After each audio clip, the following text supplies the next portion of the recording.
Have you ever been cruising around YouTube and you check out a video for a game so famously good that it's won over 20 major awards and was nominated for Game of the Year by every major Game Awards voting body? And some asshole has come along 4 years late to the game and is like, hey guys, you should check out this game Hades. Well, you have now. Released in 2020 by indie hitmaker Supergiant Games, Hades tells the coming-of-age story of a young man desperate to escape his hometown that feels like a living hell. Which in this case it actually is.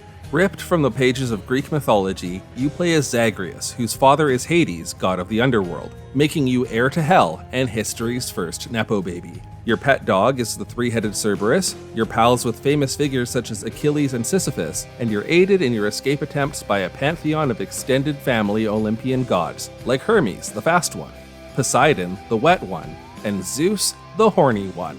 And speaking of which, I just want to point out right off the jump how aggressively hot everyone in this game is. Like, goddamn. Every time hunky Zagreus gets sent to his room by his dad, who doesn't remember what it's like to be his age, he sneaks out again to attempt to fight his way out of the underworld. If I was his dad, I wouldn't have made his bedroom adjoin the entrance to hell, but that's just me. Zagreus is on a quest to fight his way to Earth in order to track down his mother Persephone, who abandoned him as a baby. This journey takes you through several layers of the underworld, each containing their own enemies, traps, and challenges. But since this is a roguelike, the odds of clearing this gauntlet are stacked way against you, and your main goal is to do your best, die, and try again a little stronger and wiser, armed with the knowledge that these guys drop bombs when they die, and that standing in fire is ouchie. With each death, you will amass resources to unlock bonuses and weaponry, but one of the best things about Hades is that dying isn't just a mechanical function of the gameplay loop. Zagreus' many violent deaths are necessary to move the story along. As you fight and fall, you will develop your relationships with a large supporting cast, and new plot points and game mechanics will be revealed.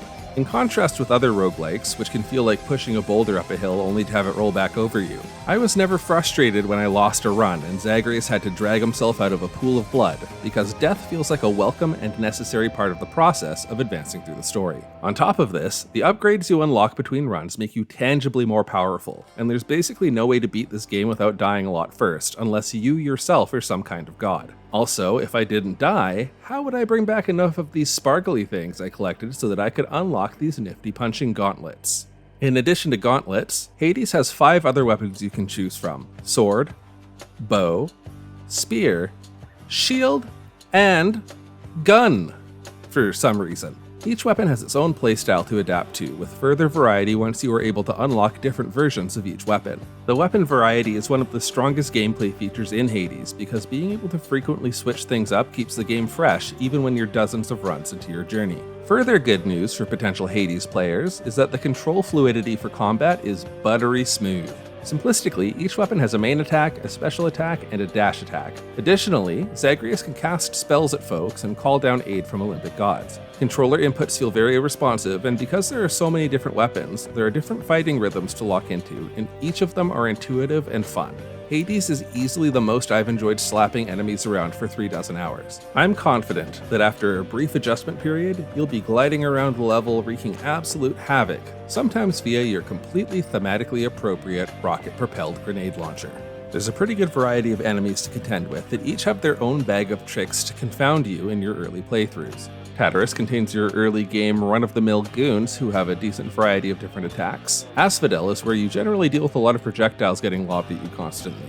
Elysium pits you against fallen heroes who you have to beat by knocking the ghost out of them and then popping that ghost before they can reconstitute. And finally, the Temple of Styx has a bunch of gross undulating rats and ghouls who try to poison you. I found myself getting hung up on certain enemies early on, but got the lay of the land pretty quickly. I also mean this a bit literally because you basically do the same rooms on every single playthrough, but I guess you can't just expect every roguelike to be procedurally generated. As you battle through each chamber, you will receive a variety of rewards, such as resources, upgrades to your weapon, and most importantly, boons. Boons are special powers given to you by your Olympian relatives that can change the way you move, grant bonuses, and alter the way you do damage. Zeus makes you electrocute your foes, Poseidon helps you push people around, and Dionysus gets your enemies shit-faced on wine. Each Olympian god has their own list of abilities that can randomly show up in your boon rewards, and mixing and matching these is what will have the biggest impact on your playthrough. When I finally cleared the game for the first time on my 23rd run, it was thanks to a weapon upgrade that made my spear explode when I throw it, Olympian power boosts to that exploding spear, being able to Poseidon wave dash 6 times in rapid succession, and of course, laser crystals. The randomness of how the power-ups alter the gameplay, the weapon variety, the smooth controls, and overall pace of combat combine to make what is an excellent and very fun gameplay loop. This is an incredibly rewarding and endlessly replayable game that only has a couple flaws. The first flaw is with the upgrade mirror, which you use to boost bonuses, unlock abilities, and say your daily affirmations. We're smart, people like you, and you can do extra damage when attacking enemies from behind. There are a good number of upgrades to focus on, but you could really skip all of them and put every single purple gem into unlocking all the levels of Death Defiance, which is the ability that gives you additional lives. Your ability to clear a run in Hades is completely bottlenecked by this one upgrade to the point that I'm willing to say that this is the game's only Achilles heel. And my only other quibble is with difficulty scaling. I find the Elysium boss fight to be much more difficult than the final boss fight, even though Hades' second health bar really took the wind out of my sails the first time I fought him. To complement the stellar gameplay, the presentation in Hades is top-notch. The art, as you may have noticed, is gorgeous, the voice acting is incredibly good, and the soundtrack is among the best I've ever heard. The battle music really complements the pace of play, but also there's some hauntingly beautiful songs in Hades. There's this one song that Eurydice sings in her chamber that I just stood and listened to for 3 minutes the first time I heard it.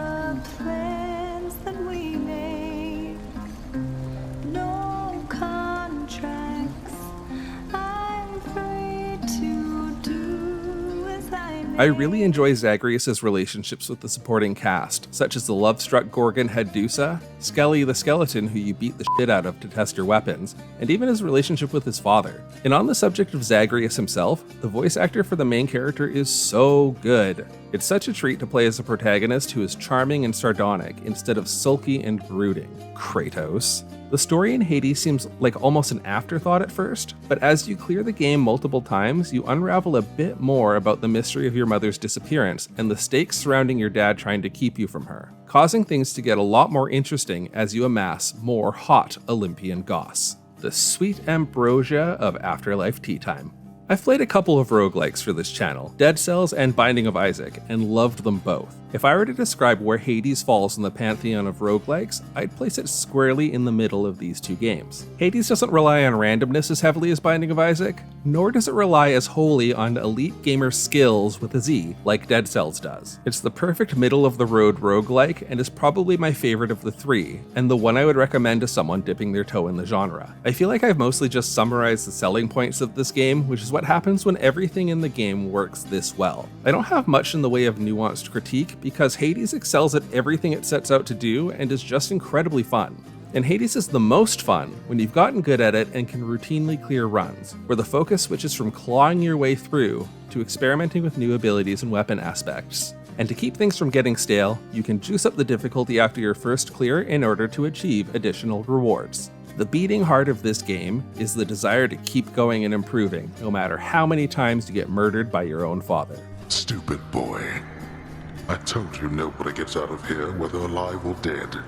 Shut up, Dad! You don't understand me! I hate living here!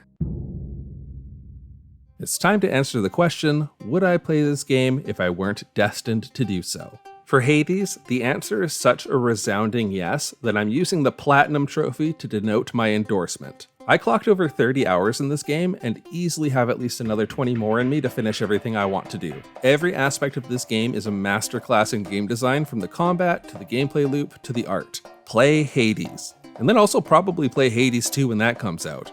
I know I will. That does it for this episode. You may have noticed that aside from one excellent collaboration with my buddy Phil, that I have basically taken 2024 off to this point. And that's because I was real tired. Aside from editing YouTube videos in my spare time, I also edit cartoons in real life, such as this one. Misa going to hurt you, sir.